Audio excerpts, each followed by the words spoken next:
Salut tout le monde, bienvenue à nouveau sur ma chaîne. Aujourd'hui, on se retrouve pour une nouvelle vidéo et on va parler du DEP à la résidence permanente. Donc, les différents DEP, trois principalement que j'ai sélectionnés pour vous qui vont vous aider à acquérir la résidence permanente rapidement au Canada. Donc, si tu ne veux pas rater quelque chose ou tu veux avoir toute l'information au complet, je t'invite à regarder la vidéo du début jusqu'à la fin pour ne manquer aucune information. Donc, pour t'introduire un peu ce que tu dois savoir, en fait, c'est quoi la passerelle du DEP à la résidence permanente. Tu dois savoir que pour pouvoir, passer du DEP qui est le diplôme d'études professionnelles à la résidence permanente, tu dois respecter différentes étapes. L'étape numéro 1, c'est premièrement, obtenir une admission dans un centre de formation professionnelle, dans un programme d'études, dont le programme d'études dure au moins 1800 heures de formation. Donc, une fois que tu auras terminé ton programme d'études de 1800 heures de formation, tu pourras demander ce qu'on appelle un permis d'études post-diplôme. Et après avoir obtenu ton permis de travail post-diplôme et en ayant travaillé au moins 1 an à temps complet, tu pourras faire ce qu'on appelle la demande de résidence permanente pour pouvoir rester au Canada.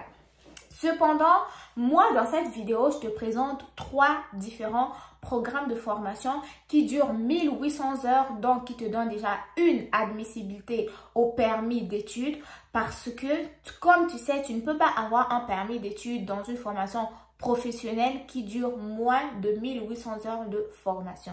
Donc, quelles sont les différentes formations que j'ai sélectionnées pour toi? La formation numéro 1, c'est la formation d'adjoint administrative. La formation d'adjoint administrative, c'est en fait une formation professionnelle qui est en double DEP. Deux DEP de 900 heures chacun qui vont te donner 1800 heures de formation. Cette formation regroupe 2 formations, comme je l'ai dit. La première, c'est la formation au secrétariat et la deuxième, la formation en comptabilité, qui les deux combinés vont te donner la formation d'agent administratif. L'agent administratif va exercer dans plusieurs lieux, dans les hôpitaux, les centres scolaires, les entreprises, les restaurants, les hôtels et plusieurs autres endroits que je ne pourrais pas t'énumérer au complet dans cette vidéo. Ils vont donc offrir ce qu'on appelle un soutien administratif, donc s'occuper soit des tâches administratives de bureau, s'occuper de la paperasse, la gestion du personnel, Ils ont beaucoup de tâches à effectuer et en ce moment, c'est un domaine qui est en forte demande en recrutement, surtout dans le milieu de l'hôpital, D'ailleurs, il y a des formations accélérées qui ont été débutées pour pouvoir former plus d'agents administratifs pour aller soutenir le domaine de la santé. Donc, pour toi qui es à l'étranger, sache que la formation d'agent administratif se donne dans plusieurs centres de formation ici au Canada.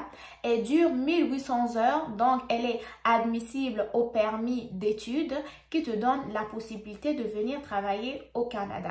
Pour le taux horaire, lui, il diffère. Donc, tu n'auras pas le même salaire pour une entreprise privée et le même salaire pour le domaine public. Donc, je ne te donnerai pas les taux horaires, mais si tu es intéressé, tu pourras aller toujours vérifier sur Internet. Maintenant, ce que tu dois savoir aussi, sache que en ayant terminé cette formation d'agent administratif, tu pourras faire ce qu'on appelle la demande du permis de travail post-diplôme. Ce permis-là te permet de travailler pendant 1 an à temps complet et après tes 1 an, tu pourras faire la demande de la résidence permanente. Donc, c'est une formation qui est intéressante et ouverte aux étudiants internationaux. La deuxième formation, c'est la formation d'arpentage et topographie. C'est une formation de 1800 heures également qui est offerte dans plusieurs centres de formation professionnelle au Québec. Et sachez que les arpenteurs et topographes vont travailler également tant au niveau du privé qu'au niveau du public. Ils vont avoir plusieurs tâches dont recueillir des données topographiques, évaluer les limites des propriétés, travailler dans le domaine du lotissement et autres. Et pour ce qui concerne le salaire, il est différent du public au privé. Donc, si vous êtes intéressé, vous pouvez toujours aller faire des recherches là-dessus. Je tiens à souligner que la formation dure 1800 heures, donc elle est admissible au permis d'études.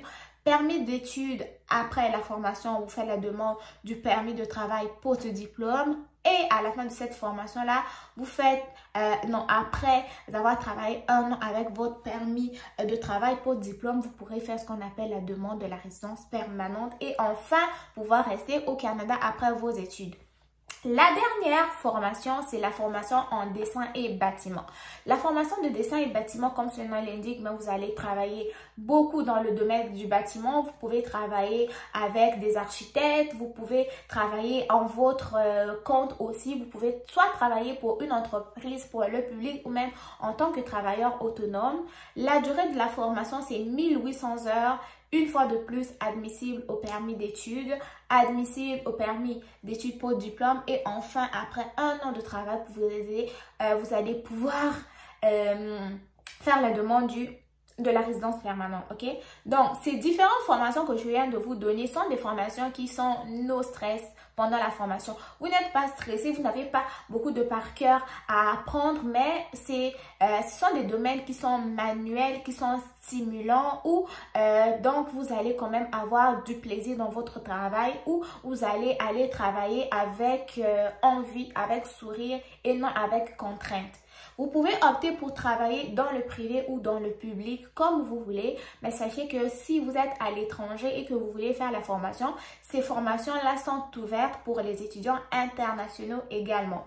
Pour les frais de scolarité sont différents. Pour les étudiants internationaux qui ne sont pas français, ils vont avoir des frais de scolarité qui sont différents. Pour les Français, eux, ils payent les mêmes frais que les étudiants québécois.